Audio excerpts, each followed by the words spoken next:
Sekolah rakyat yang pertama, ini adalah sekolah yang memang tujuan utamanya untuk anak-anak dari keluarga miskin ekstrim dan miskin. Jadi kalau kita lihat dari data BPS yang diterbitkan ini kan ada yang namanya desil 1 dan 2. Betul, desain 1-2. Mereka lah yang paling berhak untuk ini. Jadi mungkin kalau kayak Mas Ardi itu ya udah nggak masuk di situ. Ya kan? Jadi Betul. karena memang mereka lah yang paling berhak untuk dibantu oleh negara saat ini ya. Dan mereka ini sekolah rakyat. Jadi yang membedakan itu ya. Kemudian yang kedua, sekolah rakyat ini juga punya basis boarding school. Jadi sekolah berbasis asrama yang di situ secara kurikulum sebenarnya sama dengan kurikulum yang ditetapkan oleh Kemendikdasmen. Ya, kurikulum akademisnya. Jadi kalau ada yang menanya, ini kurikulum baru lagi atau apa? Enggak.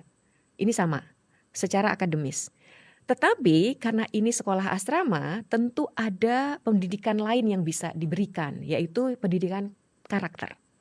Jadi karena kalau sudah tinggal satu rumah, satu asrama, satu sekolah, dari bangun pagi sampai tidur lagi, ini tentu akan ada interaksi-interaksi kan antara anak-anak ini. Nilai-nilai soal kerjasama, menghormati satu sama lain, bagaimana berorganisasi, bagaimana kemudian menghormati pendapat orang lain.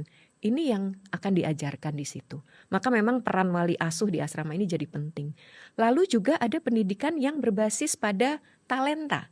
Okay. Jadi saya pada saat simulasi sekolah rakyat di Bambu Apus itu sempat melihat langsung Mas Ardi. Bagaimana simulasi siswa-siswa ini dipetakan bakat dan potensinya.